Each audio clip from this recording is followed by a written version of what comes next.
Bonjour Éric Coquerel, bienvenue dans cette émission. Vous êtes élu La France Insoumise de Seine-Saint-Denis, président de la Commission des Finances de l'Assemblée nationale. Je voudrais commencer avec une marche à laquelle vous avez participé, c'était hier, à Paris, marche contre les racismes et l'islamophobie. Alors, marche qui avait été interdite par le préfet de police avant que le tribunal administratif ne casse cette interdiction. C'est passé comment ?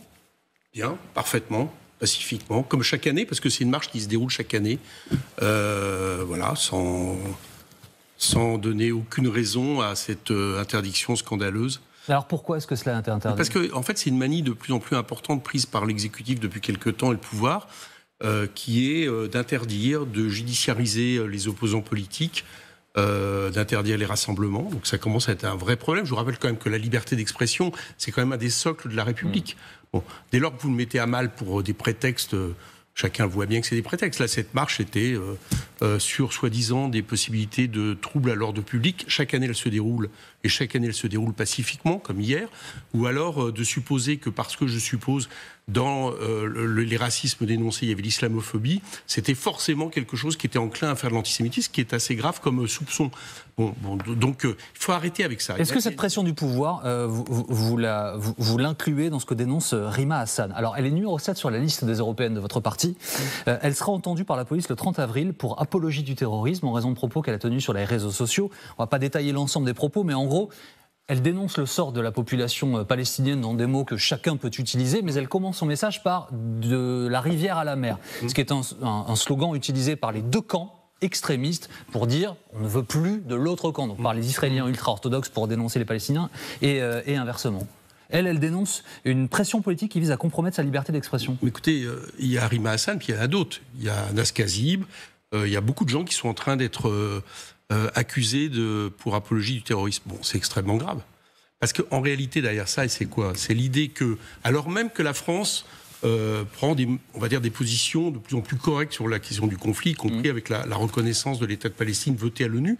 D'un autre côté, on a l'impression que le pouvoir politique s'en prend à tous ceux qui n'adhèrent pas à la vision de M. Netanyahou, c'est-à-dire de ce conflit qui en fait non pas qui transforme ce conflit de conflit colonial en conflit religieux, en guerre de religion. Et en soi contradictoire, M. Coquerel. C'est contradictoire, mais c'est le pouvoir français veut la reconnaissance de l'État palestinien, mais en même temps, il fait tout pour appuyer Netanyahou. Voilà, c'est intéressant de pointer cette contradiction. C'est très curieux d'attaquer tous ceux qui, en réalité, n'adhèrent pas aux thèses d'extrême droite du gouvernement Netanyahou, importées en France de manière massive, malheureusement, par des responsables politiques, à certains moments par des médias, et tous ceux qui se retrouvent à dire que les Palestiniens ont des droits, comme le reconnaît le droit international, se retrouvent aujourd'hui menacés de la justice. Bon, tout ça est enfin, faut arrêter, quoi. Mais en fait, faut arrêter. Mais vous savez très bien, M. Coquerel, que je vais vous répondre sur Rima Hassan. Mais alors justement, dans son message, pour préciser les choses, comme je l'ai dit, mais je vais le redire parce que c'est important, ce n'est pas finalement le reste de son message, c'est la première phrase. Oui, d'accord. Et elle-même l'utilisant, c'est très bien ce qu'est cette phrase. Bien sûr, sauf que comme vous êtes journaliste, vous avez souvent étudié, je pense, toutes les déclarations de Rima Hassan. Et dans quel cadre elle se situe ? Alors elle, par exemple, non seulement elle condamne ce que j'ai fait, évidemment, les massacres du 7 octobre, mais elle va jusqu'à dire que c'est des attentats terroristes, que moi je n'ai pas fait par ailleurs, parce que je pense que c'était renforcer finalement la vision de M. Netanyahou du conflit. Donc vous voyez, elle va plus loin que moi sur cet âge-là. Alors qu'est-ce qu'on lui reproche ? On lui reproche à l'origine d'être pour un État binational. Je vous rappelle que le sionisme à l'origine était pour un État binational. Que vous avez des historiens aujourd'hui, par exemple israéliens, qui sont pour un État binational, c'est-à-dire qui permettent dans un même État d'avoir à la fois les Israéliens, les Juifs qui habitent aujourd'hui dans cet État, mais aussi, par exemple, les Palestiniens. Voilà, c'est une vision, à mon avis, qui aujourd'hui est difficilement tenable vu la politique de M. Netanyahou. C'est la phrase. Quand elle utilise cette phrase. C'est l'égalité de la rivière à la mer, ça ne veut pas dire un État binational. Mais si, oui, mais d'accord, mais je vous demande de lire les déclarations de Rima Hassan, pas de vous en tenir à une seule phrase. Les déclarations de Rima Hassan, c'est l'égalité des droits dans un même État.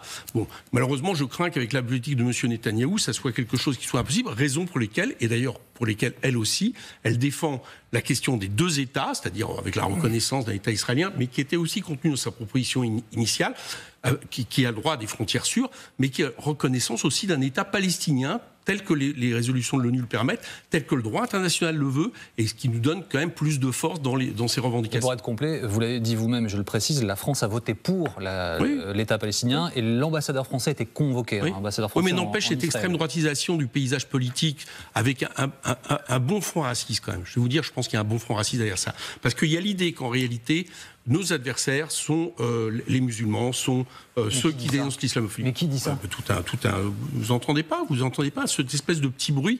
Par exemple, quand vous dénoncez une manifestation qui lutte contre l'islamophobie, comme le préfet de police, qui veut l'interdire sous prétexte qu'il peut y avoir de l'antisémitisme. C'est une certaine forme de racisme, et je crois qu'il faut faire attention à ne pas utiliser la question de l'antisémitisme, qui est vrai, qui est réel, qui grandit en Europe, notamment sous le coup de l'extrême droite, principalement, justement, de façon à discriminer une autre religion ou des gens qui sont supposés être de cette culture. Le fleuron de notre marine nationale, le porte-avions nucléaire de Gaulle, est parti, part ce matin en mission Aquila, donc 6 semaines en Méditerranée, 6 semaines, dont 2 semaines sous commandement de l'OTAN. Voilà ce que dit Jean-Luc Mélenchon, le porte-avions Charles de Gaulle passe sous commandement OTAN, tristesse, point, vassalisation affichée, point. Bah oui. Je dis d'autres, c'est la réalité. C'est la force de dissuasion nucléaire française, le porte-avions. Alors, M. Lecornu a répondu immédiatement qu'en aucun cas il s'agissait de vassalisation et qu'à tout moment la France gardait le contrôle politique et militaire. J'observe que pour la première fois, ce porte-avions va passer sous commandement de l'OTAN, donc c'est un problème. Là, pourquoi c'est un problème? Mais parce que vous savez très bien que nous défendons l'idée d'une France non alignée, d'une France qui est poursuit une politique indépendantiste en faveur de la paix et qui donc, à un moment donné, ne continue pas à rentrer comme ça dans une vision très campiste, très d'affrontement entre blocs, qui est aujourd'hui le paysage du géostratégique qui se dessine dans le monde.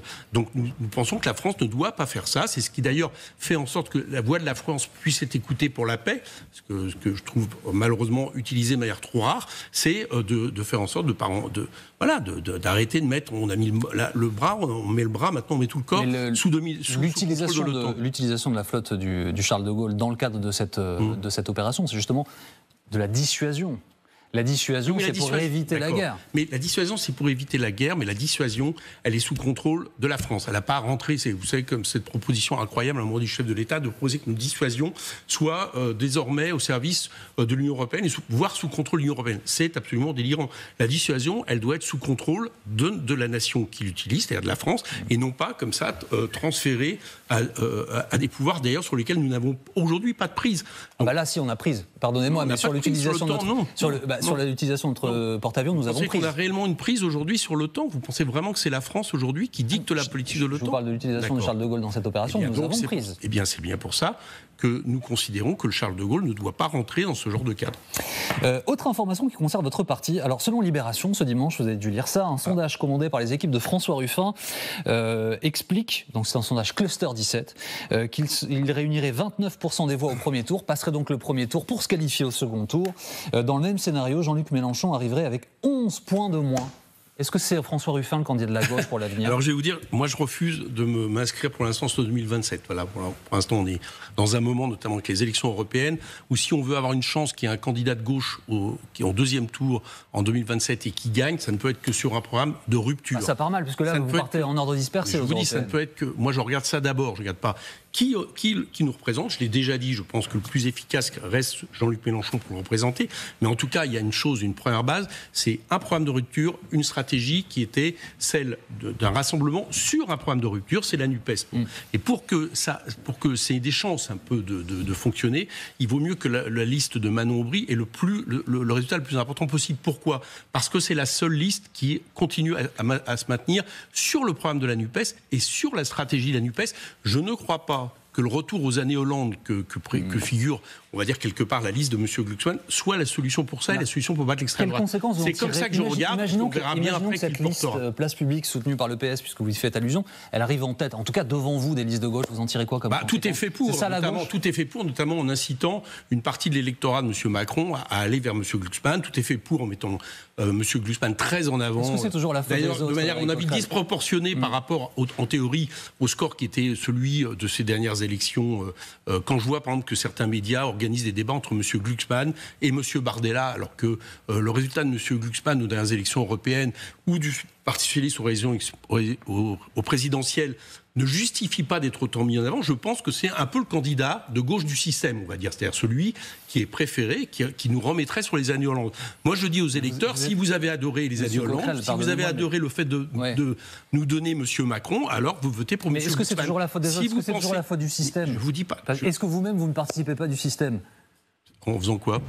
Je sais pas, en étant élu de la nation depuis de nombreuses années, en venant ici à la télévision et dans d'autres médias. J'ai été élu de la nation député pour la première fois en 2017. Ce que je veux dire, c'est est-ce que chacun n'est pas comptable de ce qu'il produit et des résultats qu'il engendre? Quand je reçois des membres de la majorité, je leur demande pourquoi est-ce que le Rassemblement national est à ce niveau. Je vous demande à vous pourquoi est-ce que d'autres à gauche sont comme vous. Nous sommes comptables. Donc moi je vous dis de quoi je suis comptable. Je suis comptable du fait que pour la première fois depuis très longtemps en France, et c'est une des conditions pour que la gauche à nouveau regagne, nous avons eu un candidat à la présidentielle qui a fait 22% sur un programme de rupture avec le système. Voilà, ça c'est quelque chose qui est satisfaisant parce que pendant trop nombreuses années, le social-libéralisme a entraîné la gauche dans sa défaite. Bien. Et donc à partir de là, je souhaite que ça soit le même scénario pour la suite. Et le même scénario pour la suite, c'est la liste à nombril. Après, on verra bien que François soit... Vous pouvez remarquer que Jean-Luc Mélenchon a mis François Ruffin comme un des potentiels successeurs à la présidentielle, avec d'autres. Bien, que François soit apprécié dans les sondages, ça nous aura de la force. Mais encore une fois, ça ne peut être que sur un programme de rupture, ça ne peut être que sur une stratégie qui était celle de 2022. C'est les conditions pour gagner. Merci beaucoup Éric Coquerel d'avoir été avec nous ce matin en direct. On allait parler de justice pour mineurs, mais c'est pas grave. Sur LCI.